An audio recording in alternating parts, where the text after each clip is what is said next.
Welcome, friends. Let's open an old book together. Many of the books I record were written long ago, and they carry the language, ideas, and attitudes of when they were first put to paper. The world has changed quite a bit since then, so you may hear words or viewpoints that feel old-fashioned, surprising, or out of step with modern thinking. I share these works as pieces of literary history, voices from another time, preserved so we can listen, learn, and reflect.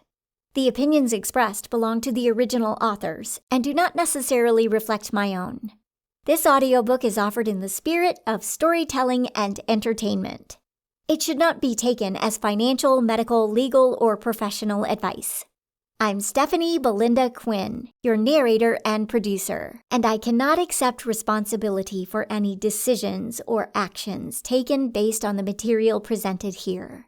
If the thoughts and language of another century don't sit well with you, it's perfectly fine to set this one aside. But if you'd like to step back in time for a little while, then pull up a chair, get comfortable, and let's begin. Today's book is Ambition and Success, written by Orison Swett Marden. Original copyright 1919. Narrated by Stephanie Belinda Quinn. Chapter 1. What is ambition? Ambition is the spur that makes man struggle with destiny. It is heaven's own incentive to make purpose great and achievement greater. In a factory where mariners' compasses are made, the needles, before they are magnetized, will lie in any position, wherever they are placed. But from the moment they have been touched by the mighty magnet and have been electrified, they are never again the same. They have taken on a mysterious power and are new creatures. Before they are magnetized, they do not answer the call of the North Star. The magnetic pole does not have any effect upon them. But the moment they have been magnetized, they swing to the magnetic north and are ever after loyal and true to their affinity. Multitudes of people, like an unmagnetized needle, lie motionless, unresponsive to any stimulus until they are touched by that mysterious force we call ambition. Whence comes this overmastering impulse which pushes human beings on, each to his individual goal? Where is the source of ambition? And how and when does it gain entrance into our lives? How few of us ever stop to think what ambition really means, its cause, or significance? Yet, if we could explain just what ambition is, we could explain the mystery of the universe. The instinctive impulse to keep pushing on and up is the most curious and the most interesting thing in human life. It exists in every normal human being and is just as pronounced and as real as the instinct of self-preservation. I believe this incessant inward prompting, call it ambition or what we will, this something which pushes men to their goal, is the expression in man of the universal force of evolution, which is flowing Godward, that it is a part of the great cosmic plan of creation. We do not create this urge. We do not manufacture it. Every normal person feels this imperious must, which is back of the flesh, but not of it, this internal urge which is ever pushing us on, even at the cost of our discomfort and sacrifice. It is a part of every atom, for all atoms are alive, and this upward impulse is in every one of them. It is in the instinct of the bee, the ant, and in all forms of insect and animal life. The same kind of urge that is in the seed buried out of sight, and which is ever pushing it up and out through the soil, prodding it to develop itself to the utmost, and to give its beauty and fragrance to the world, is in each one of us. It is ever pushing us, urging us on to fuller, completer expression, to a larger, more beautiful life. But for this desire to get on and get up, this God urge, everything, even the universe itself, would collapse. Inertia would bring everything to a standstill. If we obey this call, we expand, blossom into beauty, and develop into fruitage. But if we neglect or dissipate it, if we only half obey it, we remain mere scrub plants, without flower or fruitage. That mysterious urge within us never allows us to rest, but is always prodding us for our good. Because there is no limit to human growth, there is no satisfying human ambition, man's higher aspiration. When we reach the height which looks so attractive from below, we find our new position as unsatisfying as the old, and a perpetual call to go higher still rings in our ears. A divine impulse constantly urges us to reach our highest ideal. Faith and the ideal still remain the most powerful levers of progress and of happiness, says Jean Vineau. Did you ever hear of a man who had striven all his life faithfully and singly toward an object, asked Thoreau, and in no measure obtained it? If a man constantly aspires, is he not elevated? Did ever a man try heroism, magnanimity, truth, sincerity, and find that there was no advantage in them, that it was a vain endeavor? Aspiration finally becomes inspiration and ennobles the whole life. When the general habit of always aspiring, moving upwards, and climbing to something higher and better is formed, all the undesirable qualities and the vicious habits will fade away. They will die from lack of nourishment. Only those things grow in our nature which are fed. The quickest way to kill them is to cut off their nourishment. The craving for something higher and better is the best possible antidote or remedy for the lower tendencies which one wishes to get rid of. Every faintest aspiration that springs up in our heart is a heavenly seed within us which will grow and develop into rich beauty if only it be fed, encouraged. The better things do not grow either in material or mental soil without care and nourishment. Only weeds, briars, and noxious plants thrive easily. Most young people seem to think that ambition is a quality that is born in one, and which cannot be materially changed. But the greatest ambition may be the very materially injured in many different ways. The habit of procrastination, of postponing, the habit of picking out the easier tasks and putting off the difficult ones, for example, will very seriously impair the ambition. Whatever affects the ideals affects the ambition. Ambition often begins very early to knock for recognition. If we do not heed its voice, if it gets no encouragement after appealing to us for years, it gradually ceases to trouble us, because like any other unused quality or function, it deteriorates or disappears when unused. God is whispering into the ear of all existence, of every created thing. Look up. Every sentient thing in the universe seems to be trying to get to a higher level. Everything is in the process of evolution, and the evolution is always upward. The butterfly does not become a grub. It is not the evolutionary law. The grub develops into a butterfly. It is never the other way. Be careful how you discourage or refuse to heed that inner voice which commands you to go forward. For if you do, it will become less and less insistent, until finally it will cease to prod you. And when ambition is dead, deterioration has set in. That inner call to go forward, to push on to higher good, is God's voice. Heed it. It is your best friend and will lead you into light and joy. Chapter 2. The Satisfied Man. F.W. Robertson has said, "Whoever is satisfied with what he does has reached his culminating point. He will progress no more." Man's destiny is to be not dissatisfied, but forever unsatisfied. One of the saddest things in life is to see men and women who started out with high hopes and proud ambitions settle down in mediocre positions, half satisfied just merely to get a living, to plod along indifferently. Oh, what tragedy there is in being content with mediocrity, in getting into a state where one is indifferent to the larger, better things of life.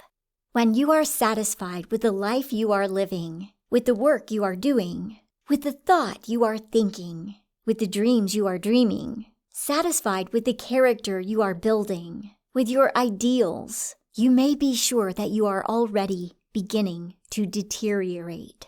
There is little hope for the man who feels satisfied with himself, who does not know the noble discontent that stirs the acorn to become an oak.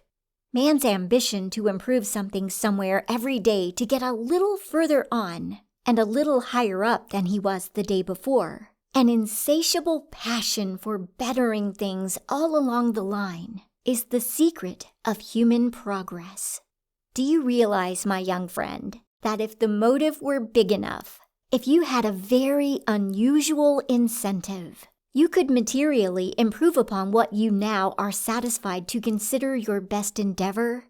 As an employee, you may think you are doing your level best and are conscientious, loyal, true, and industrious. And yet, if a great prize should be offered you to bring your work up to a certain higher standard for the next 60 days, would you rest until you had succeeded in very greatly improving what you now think is your best work? Don't you think, you who pride yourself that it would be impossible to better what you are now doing, that if your name were over the door as proprietor instead of the name of the company you work for, you could jack yourself up about 50%, that you would find some way of doing it? Don't you think you would be a little more ambitious, make a little better use of your time, that you would try to call out a little more ingenuity and effectiveness, a little more resourcefulness?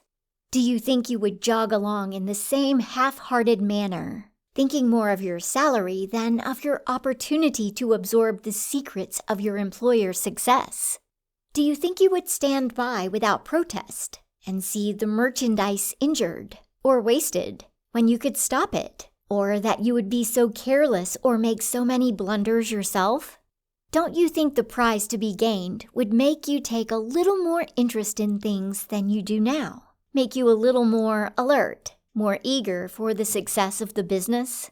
It is a deplorable sight to see so many young men and women apparently so satisfied with themselves, with what they are doing, that they have no great yearnings, no insatiable longing for something higher and better. Multitudes of capable employees are satisfied to plod along in mediocrity instead of rising to the heights where their ability would naturally carry them. I have a friend who has a much superior brain to the man he is working for, and yet for a great many years he has been on an ordinary salary. He has never married. He takes life in an easygoing way, and whenever I have tried to encourage him to go into business for himself, to show him how much superior he is to the man he is working for, he always says, "Why should I exert myself more or take on greater business responsibilities? I have nobody but myself to consider. I like to have a good time, and I don't want to have the worry, the care and anxiety of running a business of my own, although I know perfectly well I could do it if I wanted to." Of course, the higher up in the world a man gets, the greater his responsibility. But think of the satisfaction which comes from the consciousness that he has made the most of his talents, that he has not buried any of them in a napkin. The satisfaction which comes from the feeling that he has made good, that he has delivered his message to the world and delivered it like a man, that he has fulfilled his mission, that he has made the most possible of the material and the opportunities given him. The feeling that he has no regrets, that he has done his level best, more than compensates for any additional effort and greater responsibility. We tend to become like our aspirations. If we constantly aspire and strive for something better and higher and nobler, we cannot help broadening and improving. The ambition that is dominant in the mind tends to work itself out in the life. If this ambition is sordid and low and animal, we shall develop these qualities, for our lives follow our ideals. Civilization has made its greatest advancement under the stress of necessity, under the leadership of a great ambition to satisfy the heart's yearnings for better things. We do our best work while we are trying desperately to match our dreams with their reality. The struggle of a man to rise a little higher, to get into a little more comfortable position, to secure a little better education, a little better home, to gain a little more culture and refinement, to possess that power which comes from being in a position of broader and wider influence through the acquirement of property, is what has developed the character and the stamina of our highest types of manhood today. This upward life trend gives others confidence in us. When we have attained a little success, when we have gained a little public applause, how many of us think we can relax our efforts? And before we realize it, our ambition has disappeared, our energy evaporated. A sort of lethargy comes over us and lulls us into inaction. First successes, and especially early successes, to many act like an opiate. They are overcome with inertia which only an unsatisfied and determined ambition can overcome.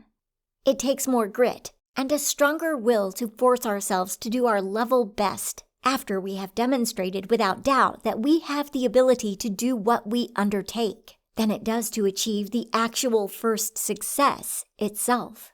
One of the greatest enemies to ambition is personal inertia, and it is one of the hardest things to overcome. The temptation to slide along the line of least resistance, to get into a comfortable position and take one's ease, is so strong that many allow it to master them. The ambition is not persistent enough or strenuous enough to shame them out of their inertia, or prod them on to greater things. Mediocrity is often a premium upon laziness. The poet tells us, "He who would climb the heights sublime, or breathe the purer air of life, must not expect to rest in ease, but brace himself for toil or strife." One of the most discouraging problems in the world is that of trying to help the ambitionless, the half-satisfied, those who have not discontent enough in their natures to push them on, initiative enough to begin things, and persistency enough to keep going. If a young man is apparently satisfied to drift along in a humdrum way, half content with his accomplishments, undisturbed by the fact that he has used but a very small part of himself, a very small percentage of his real ability, that his energies are running to waste in all sorts of ways, you cannot do much with him. If he lacks ambition, life, energy, and vigor, is willing to slide along the line of the least resistance, and exerts himself as little as possible, there is nothing upon which to build. It is the young man who is not satisfied with what he does, and who is determined to better his best every day, who struggles to express the ideal, to make the possible in him a reality, that wins.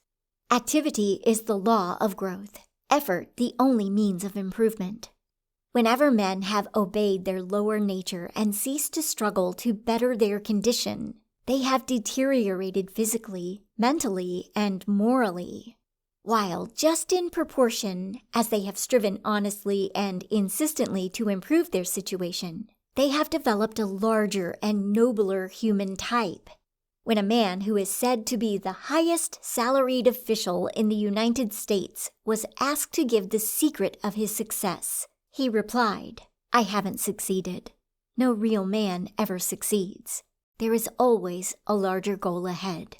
It is the small man who succeeds in his own estimation. Really great men never reach their goal because they are constantly pushing their horizon out further and further, getting a broader vision, a larger outlook, and their ambition grows with their achievement.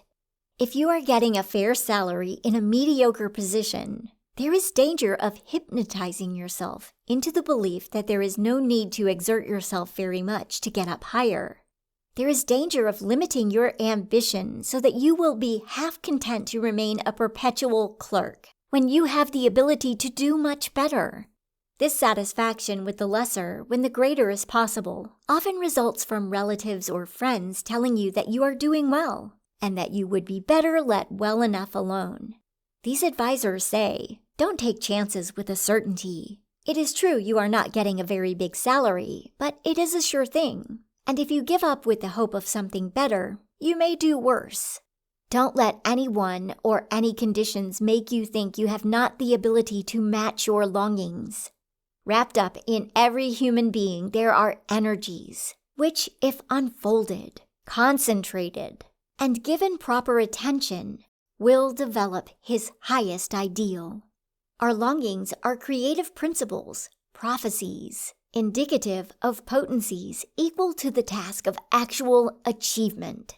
These latent potencies are not given to mock us. They are no sealed orders wrapped within the brain without the accompanying ability to execute them.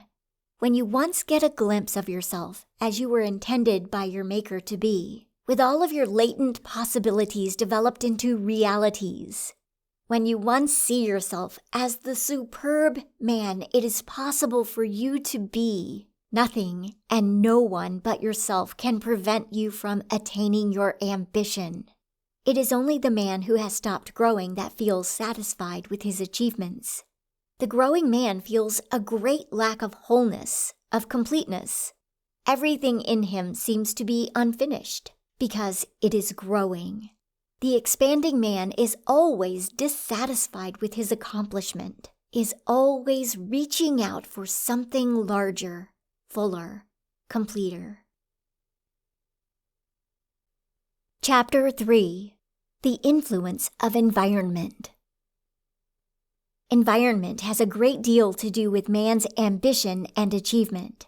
It may make all the difference to you, my friend, between success and mediocrity, whether you are in a favorable environment and keep close to people who inspire and encourage you, who communicate to you the enthusiasm of their example, or whether you are surrounded by discordant conditions and associate with people who have an opposite effect upon you.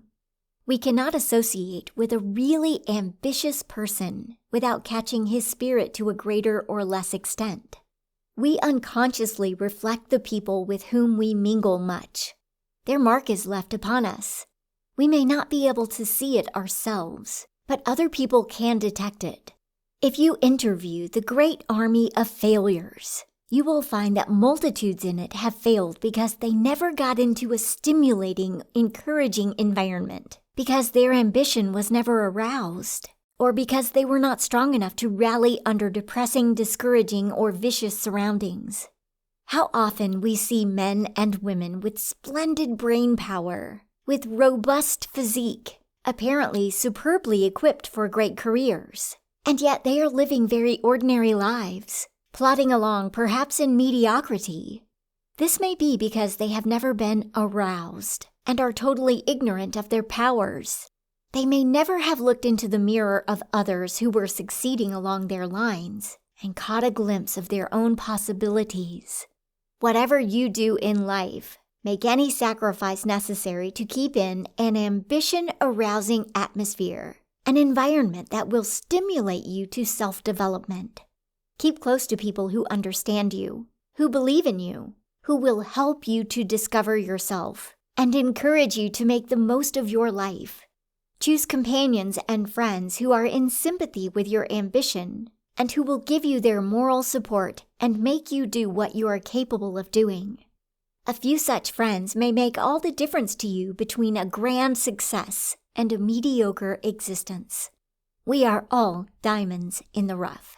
Our environment may grind 1, 2, or 20 facets.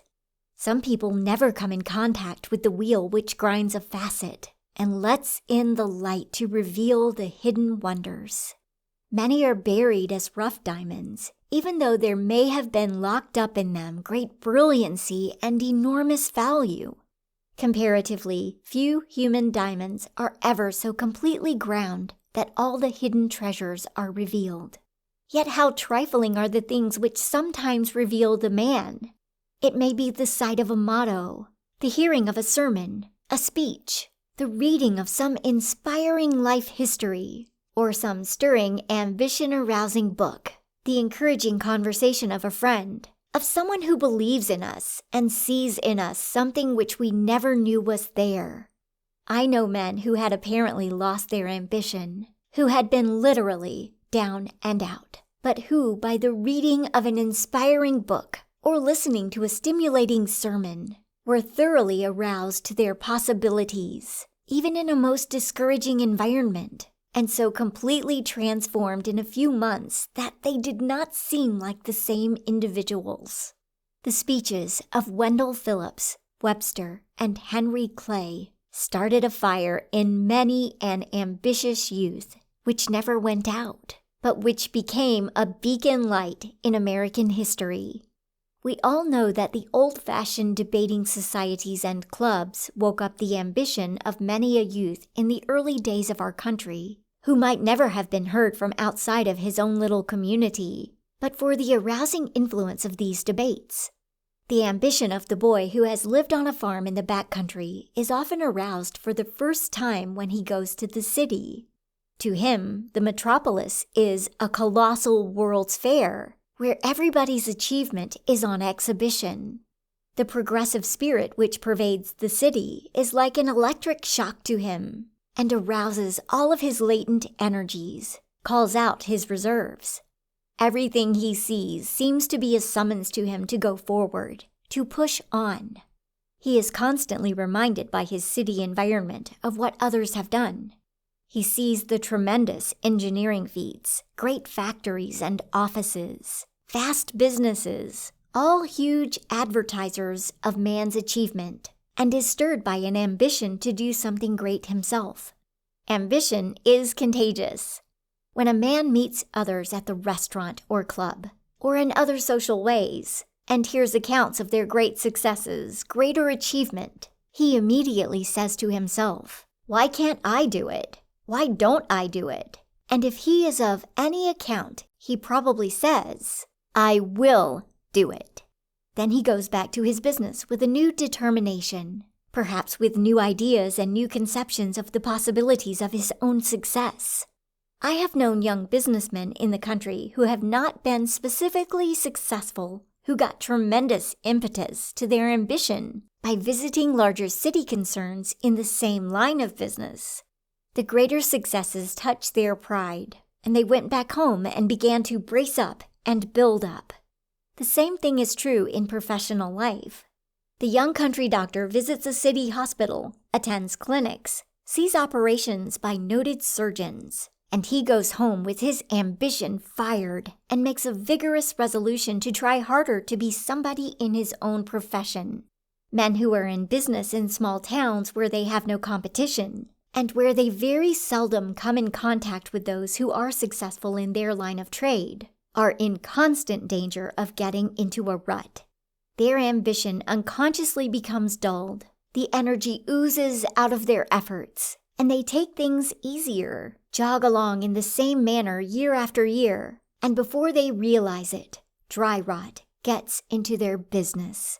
It is much easier to keep up one's interest and enthusiasm to do things worthwhile when we are right in touch with the ambitious, with those who are forging ahead with all their might, and who are perhaps working under great difficulties. One of the unfortunate things about small towns and country places is the lack of stimulus to ambition. Many people living in remote country districts do not come in contact with standards by which they can measure and compare their own powers. They live a quiet, uneventful life, and there is little in their environment to arouse the faculties which are not active in their vocation.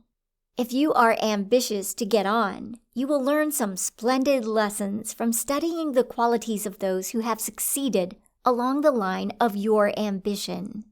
You will find that it is a characteristic of the winner, that he is always thinking upon his life theme, is always headed towards the goal of his ambition, always planning along the line of his dreams. He talks the things, acts in the same direction. His whole life is absorbed in his theme. He radiates law, medicine, engineering, or manufacturing.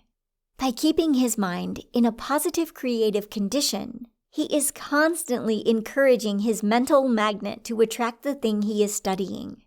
If he is studying law, he thinks law, pictures himself pleading at court, or giving advice in his office. He becomes a law magnet to attract law. I know a man who says he will not take chances of the demoralization and the deterioration which would be worked in his nature by associating with habitual failures. He will have nothing to do with such people. He avoids doing business with them, for he says he finds that no matter how he may protest against it, he is unconsciously influenced by them. There is no denying that there is much truth in this. We are unconsciously affected by the atmosphere surrounding us. Like attracts like. Successful people attract successful people. Failure attracts failure. Unlucky people attract unlucky people. Slovenly, slipshod people attract others of the same sort. Birds of a feather flock together. The failures get together. The successes come together naturally. On every hand, we see young men who started out with brilliant prospects when they left college. Their friends predicted great things for them, but somehow or other, the enthusiasm of their school or college days soon oozed out. The continual suggestion of possibility, which came to them from their school environment, the contagion from the ambitious spirit all about them, seemed then to multiply their prospects, to magnify their ability, and to stir up their ambition, until they really thought they were going to amount to something in the world, were going to accomplish something. But after they got away from the battery-charging institutions, they gradually lost their enthusiasm. Their ambition dwindled. Their ideals changed with their environment. Little by little, their dreams faded, and they resigned themselves to mediocrity or hopeless failure. There is no environment so unfavorable, so discouraging, no situation so disheartening that a youth who is made of the right kind of material cannot change it. Lincoln, Benjamin Franklin, Fred Douglass, John Wanamaker, Marshall Field, and thousands of other American boys found themselves in the midst of the most disheartening environment, but made a new environment for themselves. It is possible for you to do the same. The great trouble with most of us is that we never get aroused, never discover ourselves until late in life, often too late to make much out of the remnant that is left. It is very important that we become aroused to our possibilities when young. Thus we may overcome the most unfavorable environment and get the greatest possible efficiency out of our lives. Chapter 4. Unworthy Ambitions. There are scores of people in our great cities who do not really live at all. They merely exist. They are the slaves of a morbid ambition and a greed that has grown to be a monster. Many of these people take very little comfort. They are always on a strain to keep up appearances, to maintain homes in portions of the city where they can ill afford to live, to keep automobiles when they can barely afford a bicycle, to wear clothing and jewelry which is beyond their means, and they keep themselves constantly worried over it, killing their legitimate comfort and enjoyment through the exhaustion of the strain and stress, and all for nothing that is real or permanent, nothing that adds to their character or well-being. Such people have a perfect mania for trying to make other people think they are better off than they really are, that they amount to more than they really do, that they cut a bigger figure in the world than is actually the case. In other words, they make themselves pitiable slaves of other people's eyes. They go through life not doing the things they ought to do, what is best for their welfare and growth. Their lives are superficial because they do not live in or deal in realities. Everything about them is deceiving. They live masked lives. Few people know them as they really are. They only know them as they pretend to be. What do these people who are always chasing shadows get out of life anyway?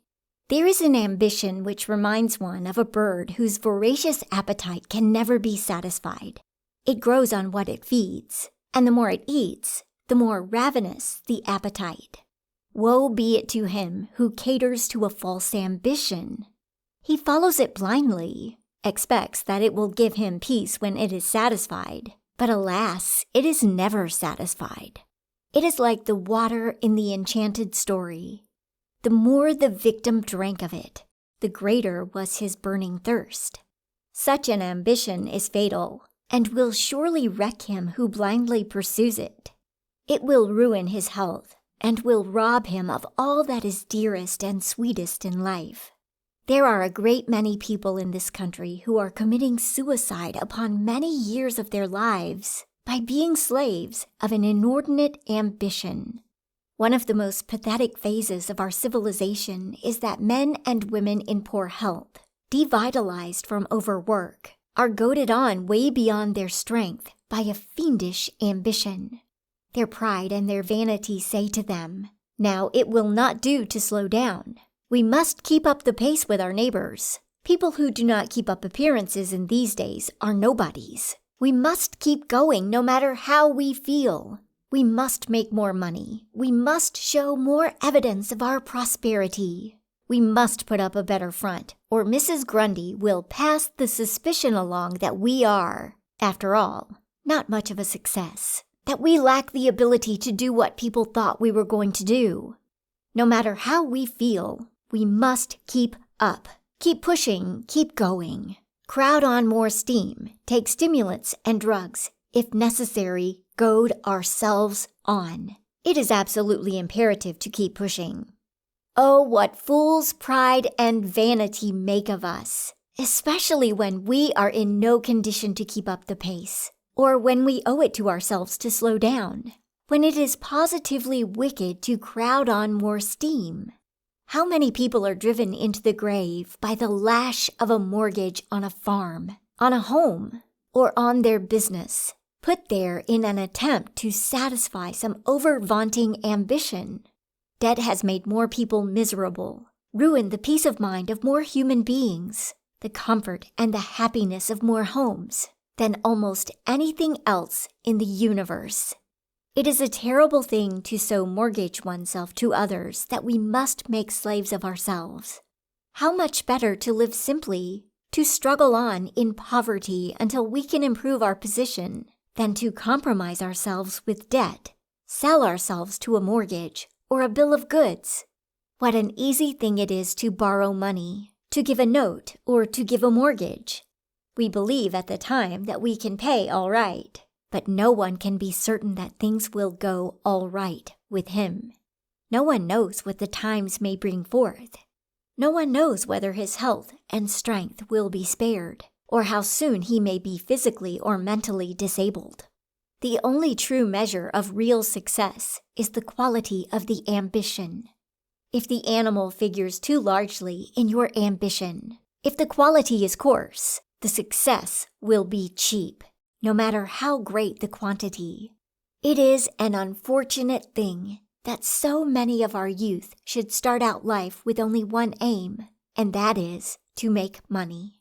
This becomes the leading purpose in their lives and warps their way of looking at things.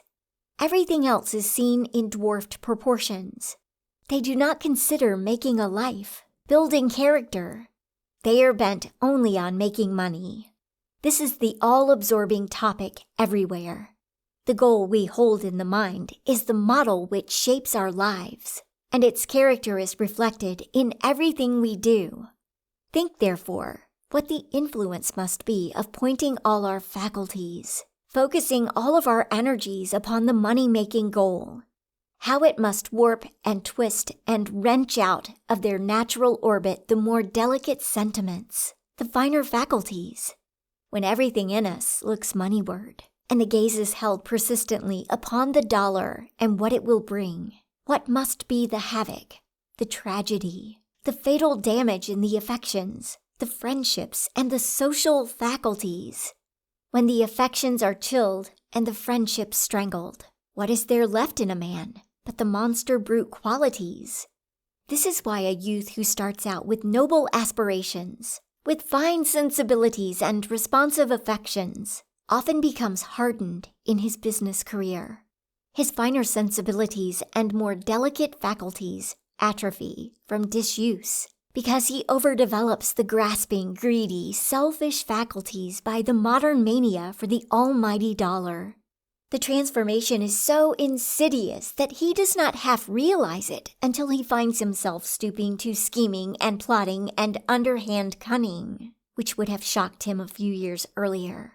When a man once gets in the power of the selfish, greedy, grasping monster within him, which he has fed and catered to so long that it has become a giant, it is almost impossible to wrench himself away, and he often becomes the slave of the very thing he once despised and loathed.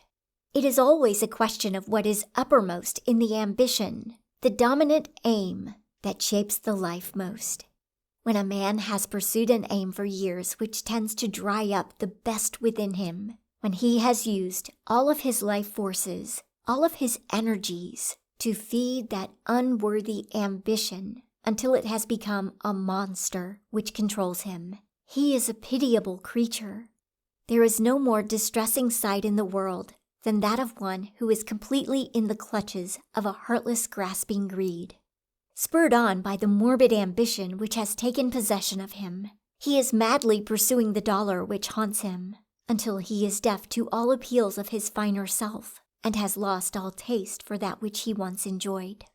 Multitudes of people seem to think that if they were only in an ideal environment, where they would be free from worry or anxiety regarding the living-getting problem, if they were free from pain and in vigorous health, they would be perfectly happy. As a matter of fact, we are not half so dependent for happiness upon our environment or upon circumstances as we sometimes imagine we are. False ambition, envy, and jealousy are responsible for much of our uneasiness, our restlessness, and discontent. Our minds are so intent upon what other people have and are doing that we do not get a tithe of enjoyment and satisfaction out of our own work, out of our own possessions, that they should afford us. An inordinate ambition, a desire to get ahead of others, a mania to keep up appearances at all hazards, whether we can afford it or not. All these things feed selfishness, that corrosive acid which eats away our possible enjoyment and destroys the very sources of happiness. The devouring ambition to get ahead of others in making money, to outshine others socially, develops a sordid, grasping disposition which is the bane of happiness. No man with greed developed big within him need expect to be happy. Neither contentment, satisfaction, serenity, affection, nor any other member of the happiness family can exist in the presence of greed, or an inordinate selfish ambition. We have had some conspicuous examples of political aspirants who have put their personal ambition above their duty to their party and their country. Time and time again, one or the other of the great political parties has been well nigh ruined by a man who could put his own personal ambition against even his country's welfare. It is a dangerous thing to put personal ambition above duty anyway, but especially so to a politician or statesman, who is rendered doubly dangerous if he possesses great magnetic qualities. We do not always know where the following of ambition's call will lead us, but we do know this, that by being loyal to ambition and doing our best to follow it in its normal, wholesome state, when not perverted by selfishness, by love of ease or self-gratification, it will lead to our best and highest welfare, that when we follow, when we put ourselves in a position to give it the best and the freest scope, it will lead us to the highest self-expression of which we are capable, and will give us the greatest satisfaction. We know, too, that when our ambition is perverted to base ends, our lives go all awry, when we are false to the higher voice within us. We are discontented, unhappy, inefficient, and our lives are ineffective. When a man becomes so infatuated with the mania for wealth, position, fame, or notoriety that he focuses his whole soul, all his powers and energies, upon a false ideal, upon a selfish, narrow goal, he develops only a very small part of himself, and he becomes very narrow. He lives most who lives truest. He lives most who touches life in the largest number of the largest and highest points. Don't start out in life with a false standard. A truly great man makes official position and money and houses and estates look so mean and poor that we feel like sinking out of sight with our cheap laurels and our ill-earned gold. Chapter 5. Ambition Knows No Age Limit. What has become of that something which in your youth keyed your determination up to such a lofty pitch? What has become of that something in you which would not let you rest, which robbed you of sleep, which constantly prodded you, bombarded you with visions of the great and wonderful things you were going to do in the future? One of the earmarks of old age is the cooling down of the fires of ambition. While they burn brightly, as long as you feel just as eager and as determined as in your younger days to do your level best, to get up and to get on in the world, to keep growing, to keep improving, you are not aging very much. Your years may dispute this, but as long as a man aspires, as long as he is eager to grow, as long as he yearns and struggles to better his best, he is not old. When we are getting along in years, there is always a great temptation to make ourselves believe that we have a right to let up a bit and to take things easier, to get rid of as much drudgery as possible. We have less and less inclination for the strenuous struggle to attain that which characterized our youth. The great danger at this time is that as we let up a bit in our efforts, our ambition will decline. All of our life standards drop. Many people are not quite as painstaking, not quite as particular when they get along in years as in their younger days. It is so much easier then to slide along easily, not to trouble about one's dress and personal appearance, to hypnotize oneself into thinking, well, it does not matter very much now, I am no longer young. One of the most difficult things one is called upon to do as the years pass is to keep his ambition from dying, his ideals clear and clean-cut, his interest in his work from getting stale. The secret of keeping the ambition fresh and bright is in keeping up the interest. The artist who is in love with his work, no matter how old, never loses his zest, his enthusiasm. He goes to his canvas in old age with all the interest and eagerness of his youth. Many men and women age through sheer laziness, mental inertia, indifference. They are only half alive. They are not willing to take the trouble to pay the price for perpetual youth, to keep their ambition from lagging.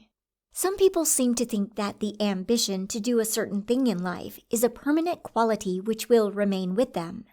It is not. One of the first symptoms of age and deterioration in one's work is the gradual unconscious oozing out, shrinking of one's ambition.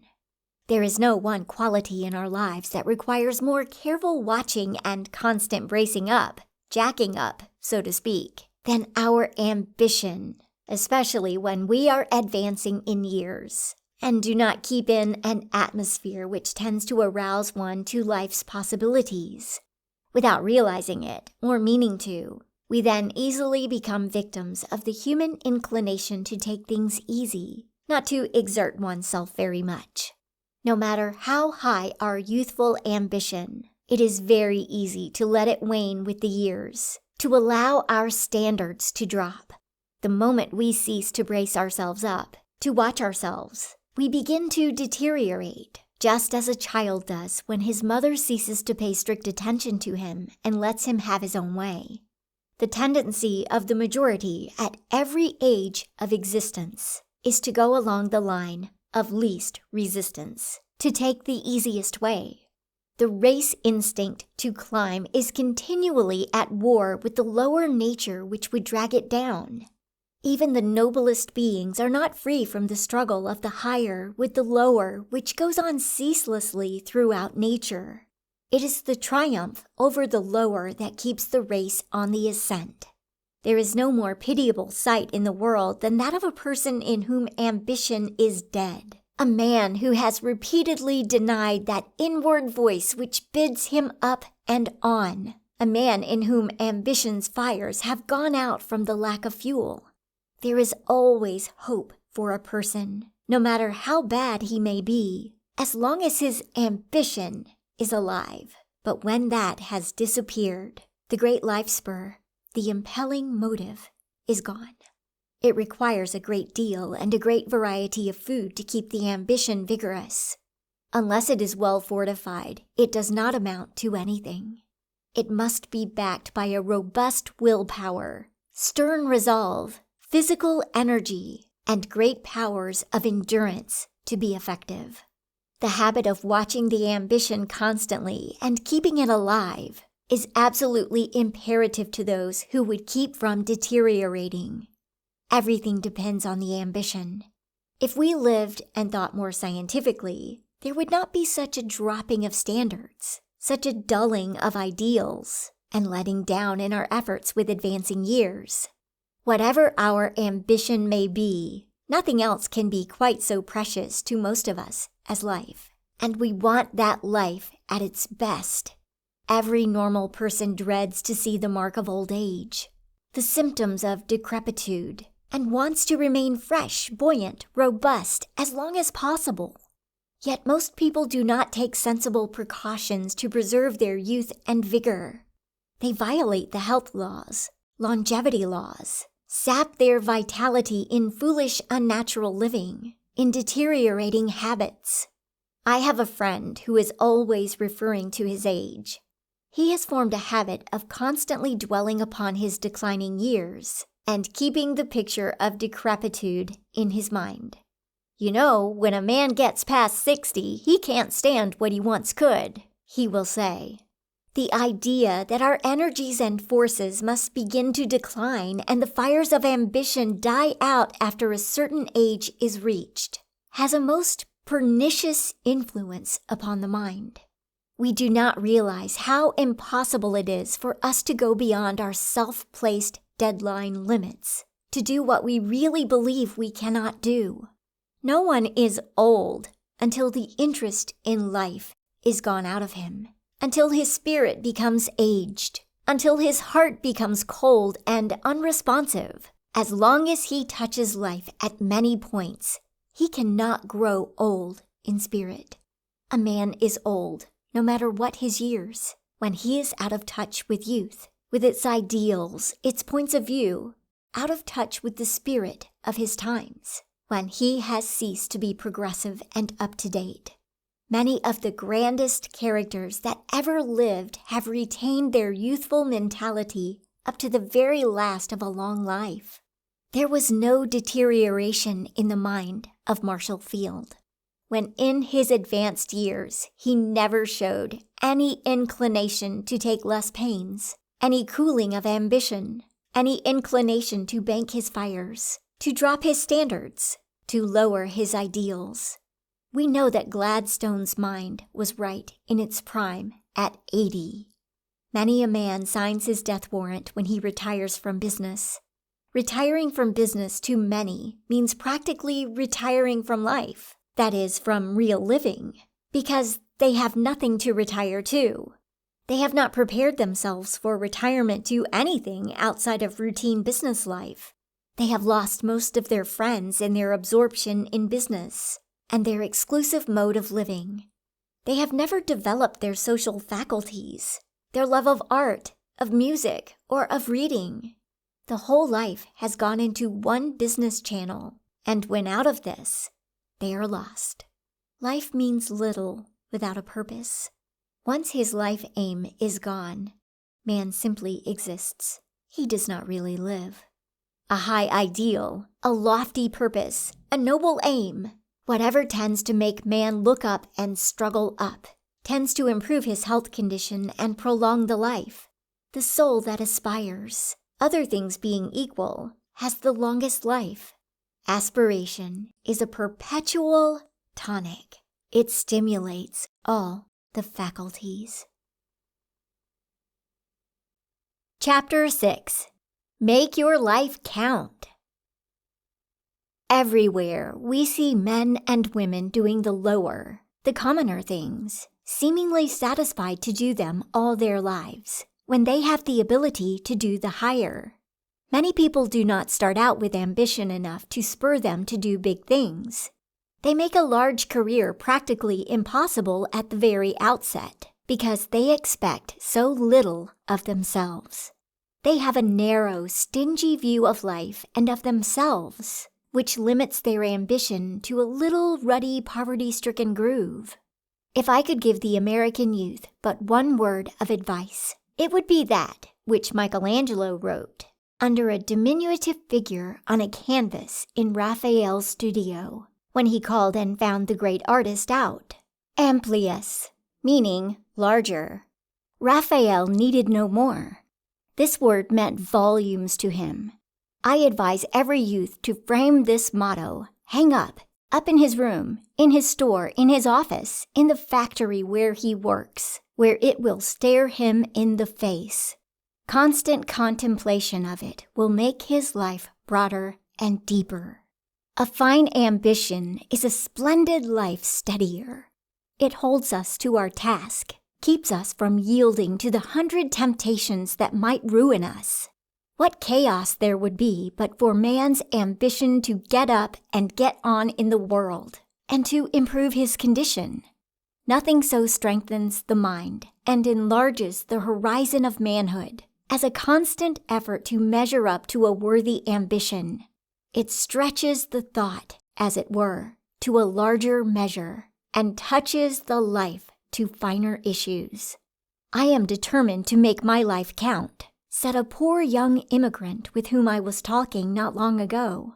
Now there is a resolution that is worthwhile, because it is backed by a high ambition, the determined purpose to be a man, to make his life one of service to humanity.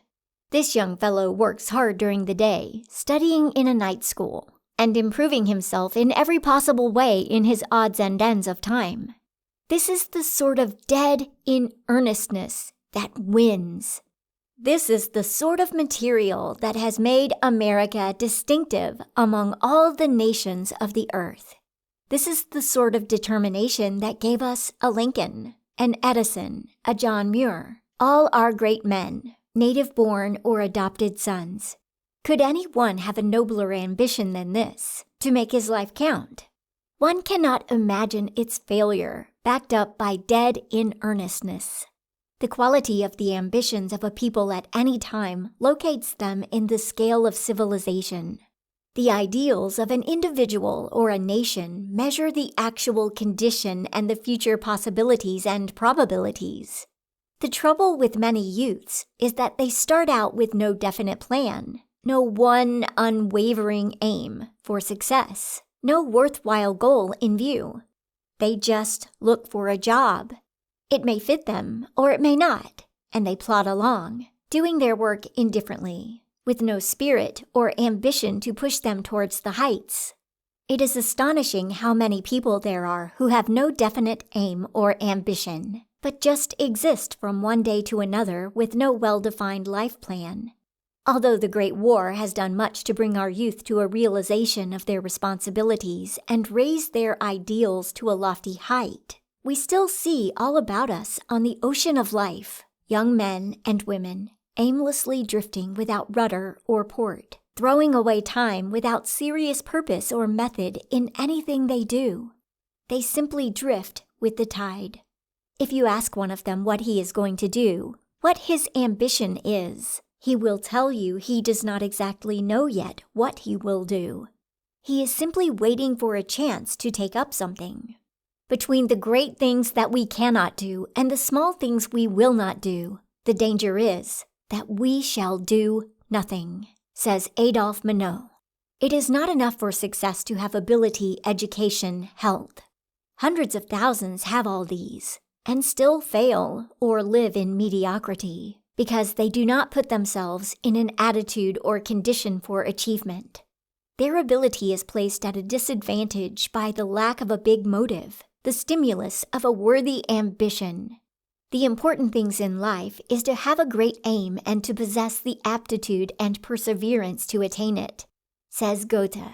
Of course, many people are hindered in the race through no fault of their own, but the vast majority of those who cease to climb and give up, often right in sight of their goal, do so from some weakness or defect. Many of them lack continuity of purpose or persistency. Others lack courage or determination. Many of these unfortunates would attain to at least something of real success by merely sticking to their tasks. If the motive is big enough, the ability to match it is usually forthcoming. There is not one of you, my friends, who could not be more alert, more original, more ingenious, more resourceful, more careful, more thorough, more level-headed.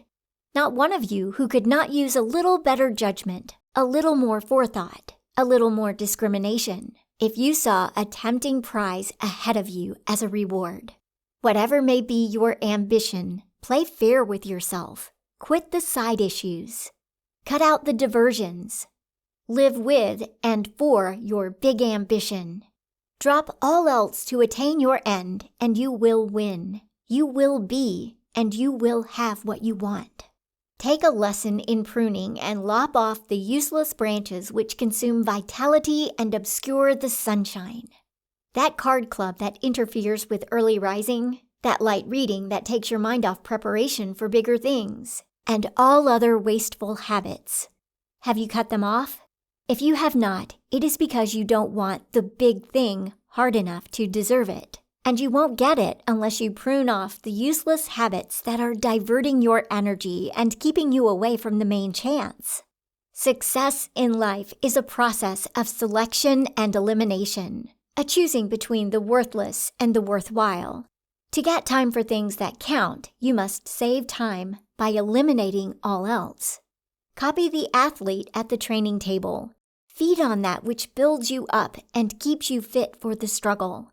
Unless you are inspired by a great purpose, a resolute determination to make your life count, you will not make much of an impression upon the world about you. The difference in the quantity and quality of success is largely one of ambition and determination. If you lack these, you must cultivate them vigorously, persistently, or you will be a nobody. I have never known anyone to make a place for himself in the world who did not keep his purpose alive by the constant struggle to reach his goal. The moment ambition sags, we lose the force that propels us, and once our propelling power is gone, we drift with the tide of circumstances. The youth who does not look up will look down, and the spirit that does not soar is destined to grovel.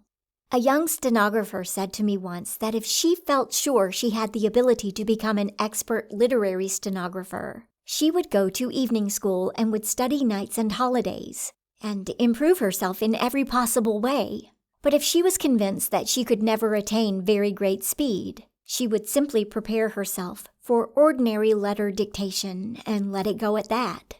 She did not seem to think that making the most possible of what ability she had would give her a correspondingly good position, or that the best possible training she could give herself would be the best possible investment she could make, and would give her infinite satisfaction. The less ability you have, my young friend, the more important it is that you make the most possible out of it. If you are obliged to get your living, and some of you to support a family and make a home with one talent, you certainly need to make the most possible out of it, and to put forth much greater effort than if you had been given 10 talents. Chapter 7. Visualize yourself in a better position. No matter in what business you may be, or what your profession, Your prime ambition should be to attain a high watermark in it. The love of excellence is the lodestar that leads the world onward. It is this that makes not only the successful business or professional man, but also the all-round successful person in any line of endeavor. Andrew Carnegie said, "I would not give a fig for the young man in business who does not already see himself a partner, or the head of the firm." Do not rest for a moment in your thought of yourself as a head clerk, foreman, or manager in any concern, no matter how big it is. Say each day to yourself, "My place is higher up." Be the king of your dreams. Vow that you will reach the position with untarnished reputation, and make no other vow to distract your attention. I am frequently asked by youths and young men whether I think they really have enough in them to make much of a success in life, anything that will be distinctive or worthwhile. And I answer, yes, you have. I know you have the ability to succeed, but I don't know that you will. That rests entirely within you. If you have the energy and the will to succeed, nothing can hold you back. But if you have not, no amount of education, no pull or influence, no power on earth, outside of yourself, can push or lead or boost you into success. There is nothing so important in your life as your mental attitude toward yourself, what you think of yourself, the model which you hold of yourself and your possibilities. If this is small, narrow, and dwarfed, your life will correspond. You must see yourself above a clerkship, or you will never be anything higher than a clerk. You must visualize yourself in a better position and hold constantly a grim determination to reach it, or you will never get there. Never for a moment blur your motive or weaken your determination by harboring a doubt of your ability to reach your goal. Whenever you do this, you are neutralizing just so much of the force which would take you there. Remember, there is a partnership waiting for you somewhere if you are big enough and determined enough and have pluck enough to take it.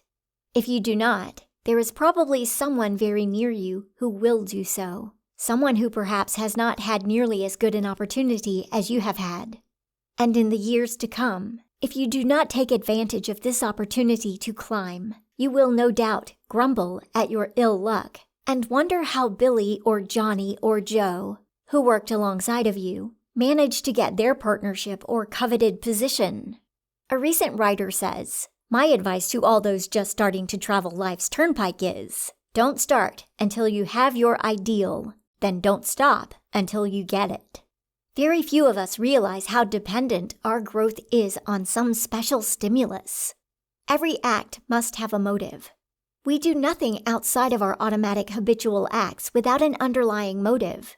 Perhaps the stronger life motive of the average man is that which comes from his desire to get up in the world. There was a force behind Lincoln which drove him from a log cabin up to the White House. There was a vision of the North Pole which haunted Peary, filled him with ambition to climb the Earth's uttermost boundary, and finally drove him, after repeated failures, to the pole. The same indomitable inner force urged the despised young Jew, Benjamin Disraeli, to push his way up through the lower classes in England, up through the middle classes, up through the upper classes, until he stood a master, self-poised upon the topmost round of political and social power, the prime minister of the greatest country in the world. The story of those men is the same at bottom as that of every man who has attained greatness. They were continually urged forward and upward by some inward prompting they could not resist. This instinctive impulse to keep pushing on and up is the most curious and the most interesting thing in human life. It exists in every normal human being and is just as pronounced and as real as the instinct of self-preservation. Upon this climbing instinct rests the destiny of the race. Without it, men would still be savages and living in caves and huts. Civilization as we know it would not exist. There would be no great cities, no great factories, no railroads, no steamships, no no beautiful homes or parks, pictures, sculpture, or books, but for this mysterious urge which we call ambition. The best of every man's work is above and beyond himself, and is accomplished in the struggle to attain a lofty ideal. The artist stands aside and points through his work to a glimpse of the universal art. In his inspired moments, the individuality of the orator is melted and fused into the all-pervading fire of eloquence. In art or business, in science or the daily commonplace tasks of life, the gods will move along toward the line of absolute excellence, or they will leave us to our own devices. We do our most effective work in our struggle to get what we are after, to arrive at the goal of our ambition. We put forth our greatest effort, our most strenuous endeavor, while we are climbing, not after we have arrived at our goal. This is one reason why rich men's sons rarely achieve any great personal success. They lack the climbing motive of necessity, that tremendous urge, the prodding of ambition which drives us on to achieve what we desire and are capable of attaining. Ambition is the leader of all great achievement. It is the forerunner which goes ahead and clears a way for the other faculties. The ambition is not always a safe guide, however. There are two wings to genius. Common sense and good judgment must accompany the ambition, or it will very often run away with a man. We have seen splendid pieces of machinery whose iron fingers would punch holes through solid steel plates without a single jar. The machinery accomplishes this wonderful feat because of a huge balance wheel. It is the stored-up power, velocity, and momentum which enable it to accomplish this wonderful task. Take away the balance wheel and the machinery, which does its work as easily as a cook would make the holes in rolled-out pastry, falls all to pieces the moment the balance wheel is removed. The balance wheel is the secret. The judgment is man's balance wheel. Great common sense, horse sense. This ambition will run away with him if he does not have this. The young man who overestimates his ability, who plunges beyond his depth, who is overconfident, whose self-trust is not based upon an accurate knowledge of his ability and limitations, almost always comes to grief. It is just as necessary to know what you are not qualified for and to let it alone, as to know what you can do and do it. Study yourself, says Longfellow, and most of all, note well wherein kind nature meant you to excel. It takes a giant to do a giant's work. What a Morgan or a Carnegie would do with perfect ease and safety might be as impossible for you to accomplish as to lift yourself by your own bootstraps. On the other hand, you may be able to do something which even a Morgan could not do. Study your own adaptations. Try to get a measure of your possibilities. A man should early take an inventory of his ability and locate himself where he belongs. If he has but one talent, he should not try to train with the 10-talent man. He should simply try to make the most of his one talent. It is impossible to make one talent do the work of 10 talents, no matter how ambitious, or how much energy one may fling into his work. A great brain does a great thing easily. We all do our best work without overstraining. It is dangerous to overtax one's faculties. I have seen a college student who has overstrained his brain until he has seriously marred his mental power in the foolish effort to try to head his class, when he was not a natural scholar. He seemed to think that by making a superhuman effort, studying all the time when others were at play, during holidays and Sundays, always plugging, he could overcome any handicap. While he managed to come pretty near leading his class, he never completely rallied from the effects of overstraining his brain. It is a great thing to be able to measure our talents, to understand ourselves so thoroughly that we will undertake just so much as we are able to accomplish, and will not aim at the unattainable. Chapter 8. Thwarted Ambition. All about us, we see people who seem to have no special zest in life. no great enthusiasm for anything. There is a great disappointment somewhere in their lives. Why are they so unhappy? No one loses his interest in life or becomes indifferent to his work unless he has been thwarted in the carrying out of his ambition, or for some other reason has been unable to find his right place in life. Wherever we see discontent, unhappiness, unrest, we may be sure that the person exhibiting these conditions is a round peg in a square hole, or has not been able to realize his dreams. For some reason, his heart has been cheated of its ideal. A thwarted ambition seems to wrench the whole nature out of its normal orbit. There is no suffering, except remorse, so fatal as that which comes from the consciousness of blasted hope, stifled aspiration. To be conscious that one possesses decided ability for some particular calling, and to be compelled by circumstances, year after year, to be chained to drudgery, which the heart loathes, requires supreme courage. To feel that there is no probability, or even possibility, of ever being able to express that great hungry longing pent up in the heart, filling it almost to bursting, to drag through the weary years trying to be cheerful and hopeful and helpful to those one loves, and yet to feel like his devotion to them has made the other thing impossible to him, to suffer in silent disappointment, which makes the heart sick, is the greatest test of real manhood or womanhood. It is very easy to criticize other people who have not risen in the world, as perhaps we have, but there may be heroes compared with us.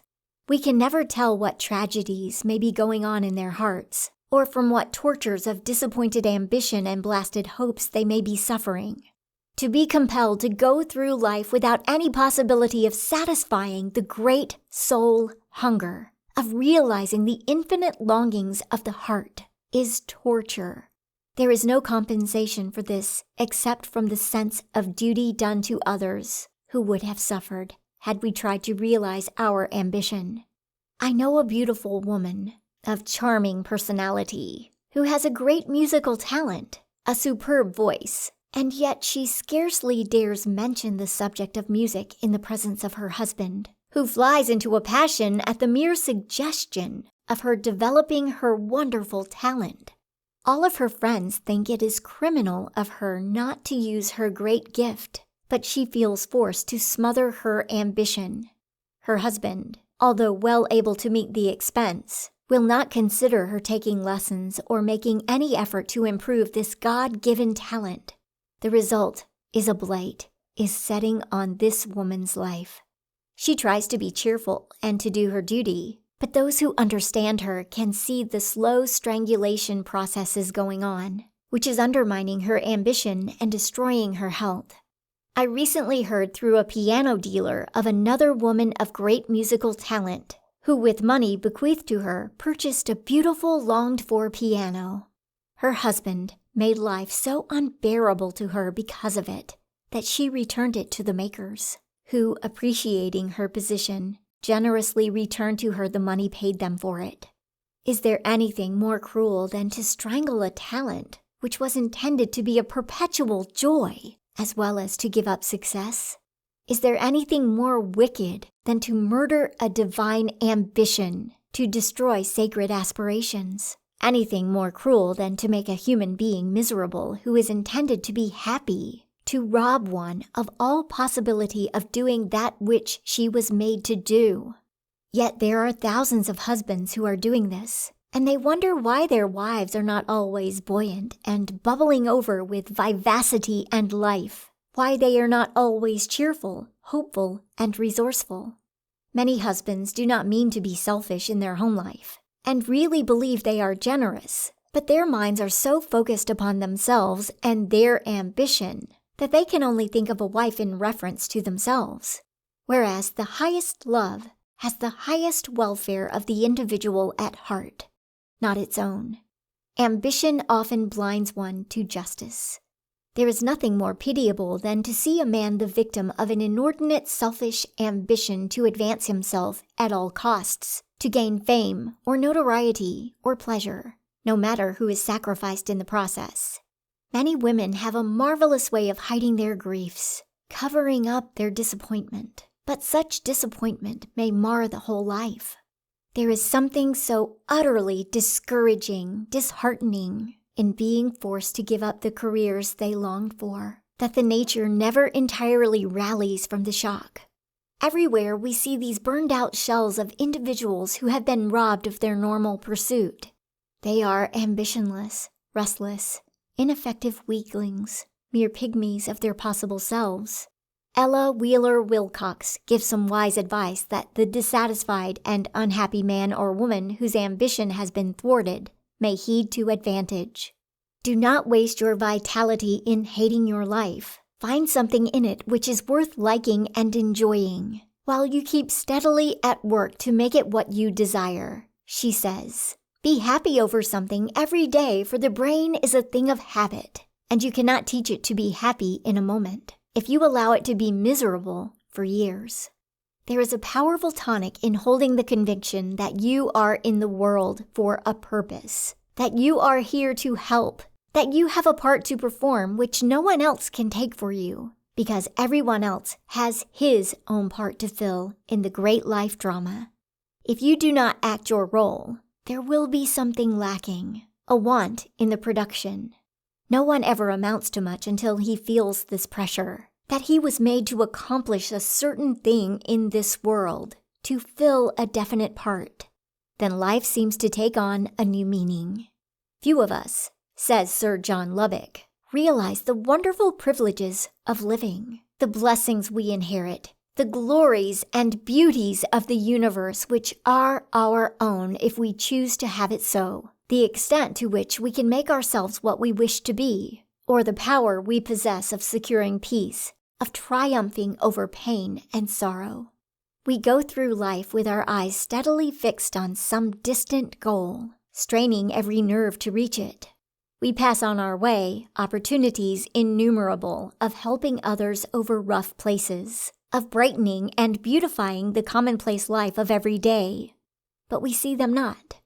Man was made for growth, to realize peace, poise, satisfaction. An ambition to be a man, to stand for more in the community, to push our horizon farther and farther away from us, to think a little higher each day, to think a little more of ourselves, to have a little more faith in ourselves and in everybody else. An ambition to be of real use in the world is an ambition worthy of the man God created and cannot but bring happiness to the individual. In the white light of history, before the tribunal of justice, we shall not be judged for what we seem to be or have achieved, but for what we are and by what we have tried to do. In the judgment of this tribunal, from which there is no appeal, many failures will be approved as successes, and many successes will be adjudged failures. It will be easy to find the story of some boy who remained on the farm and helped pay the mortgage, stifled his ambition in order that the favorite brother might be sent to college, and thereby scored a much greater success than the one for whom the sacrifice was made. The girl who smothered her longings for a higher education or sacrificed the prospects of marriage and a home of her own in order to take care of her aged parents, and was not known outside of her little coterie of friends, may have her name recorded far higher on the honor roll than that of her sister who went to college, or became a great author, musician, artist, or actress. In imperishable characters, there will be inscribed on the success roll of honor names unfamiliar to most of us, the names of those who nobly performed humble parts in life, the unknown workers for humanity, the heroic sufferers, some blind, some crippled or handicapped by the loss of hands or feet, or tortured by incurable diseases, who, with a fortitude equal to that of the martyrs of old, took up life's burdens and bravely made the most of the powers and opportunities bestowed upon them by the Almighty. Chapter 9. Why don't you begin? When do you expect to do the wonderful things you have been dreaming about? Why don't you begin? What are you waiting for? Why don't you start? Are you waiting for a good thing to come to you? Waiting for influence, for pull, for someone to help you? Do you know that nothing is more demoralizing to the life, weakening to the character, than to be constantly wishing and dreaming of the great things we are going to do without a corresponding effort to actualize our dreams? Wishing without a corresponding effort to realize degenerates the mind, destroys initiative. How many people deceive themselves into thinking that if they keep aspiring, if they keep longing to carry out their ideals, to reach their ambition, they will, without any other effort, actually realize their dreams. They do not seem to know that there is such a thing as aspiring too much, as forming the dreaming habit to one's injury. Our visions are the plans of the possible life structure, but they will end merely in plans if we do not persistently follow them up with a vigorous effort to make them real. Just as the architect's plans will end in his drawings if they are not followed up and made real by the builder. 3 things we must do to make our dreams come true. Visualize our desire. Concentrate our vision. Work to bring it into the actual. The implements necessary for this are inside of us, not outside. No matter what the accidents of birth or fortune, there is only one force by which we can fashion our life material: mind. All men who have achieved great things have been dreamers, and what they have accomplished has been just in proportion to the vividness, the energy and persistency with which they visualize their ideals, held to their dreams, and struggle to make them come true. The crying evil of the young man who enters the business world today is the lack of application, preparation, thoroughness, with ambition, but without the willingness to struggle to gain its desired end, says Theodore N. Vail. It is one thing to have the ability and the desire to do something distinctive, something individual, but doing it is a very different thing. There is a tremendous amount of unproductive ability in the great failure army today. Why didn't the men who have it make something of themselves? Many of those men could be prosperous, successful men of standing in their community instead of mendicants in a breadline. They had the opportunity to make good. Why didn't they? It is a good thing to ask ourselves every now and then whether we are making good, whether we are making the most of our opportunities, whether we are going up or down. Oliver Wendell Holmes says, "It does not matter so much where we stand as the direction in which we are moving." In what direction are you moving? There are thousands of people in this country today who have splendid ambitions, who have made resolutions to carry out those ambitions, but who are cowering victims of doubt, which keeps them from making a start. They are just waiting. They are unable to make a beginning while this monster stands at the door of their resolution. They are afraid to burn their bridges behind them, to commit themselves to their purpose. At the very outset of your career, it is a splendid thing to make up your mind that you are going to be a conqueror in life, that you are going to be the king of your mental realm, and not a slave to any treacherous enemy, that you will choose the wisest course, and no matter how forbidding or formidable the difficulties in the way, that you will take the turning which points toward the goal of your ambition, no matter who or what may bar your onward path. Don't let doubt balk your efforts. Don't let it paralyze your beginning and make you a pygmy, so that you will not half try to make good when you have a waiting giant in you. Confidence, self-assurance, self-faith. These are the great friends which will kill the traitor doubt. The fact that you have an almost uncontrollable impulse, a great absorbing ambition to do a thing which meets with the approval of your judgment and your better self, is a notice served upon you that you can do the thing, and should do it at once. Do not be afraid of taking responsibilities. Make up your mind that you will assume any responsibility which comes to you along the line of your legitimate career, and that you will bear it a little better than anybody else ever before has. There is no greater mistake in the world than that of postponing present responsibility, thinking that we will be better prepared to assume it later. It is accepting these positions as they come to us that gives us the preparation, for we can do nothing of importance easily, effectively, until we have done it so many times that it becomes a habit. How often we hear people make remarks like this: "I know that I ought to do this thing today, but I do not believe I will," or "I do not feel like it." So they perhaps procrastinate or let the thing slide along and do just the opposite to what they know they ought to do. If those who are disappointed with what they have so far accomplished would only make up their minds that for 1 month they would force themselves to do the things they dislike, but which they know would be for their good, they would get a new start on the success road, a grip on themselves and their possibilities. Their whole work system would feel the resultant tonic. On the very resolution to do the thing which is best for you, no matter how disagreeable, no matter how humiliating, no matter how much you may suffer from sensitiveness or a feeling of unpreparedness, depends the development of your manhood or womanhood. Why be afraid to demand great things of yourself?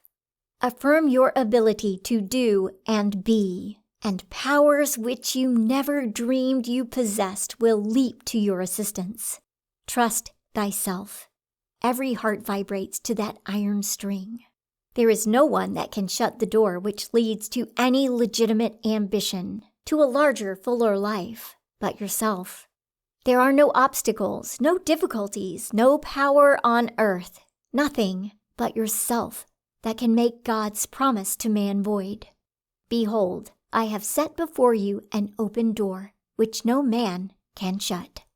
We are all reservoirs of power, and what we make of ourselves, what we achieve in life, is not dependent on the outward things, but on the extent to which we draw on our hidden forces, our latent talents and resources. Whatever comes to us in life, we create first in our mentality. As the building is a reality in all its details in the architect's mind before a stone or brick is laid, so we create, mentally, everything which later becomes a reality in our achievement. Our heart longings, our soul aspirations, are something more than mere vaporings of imagination.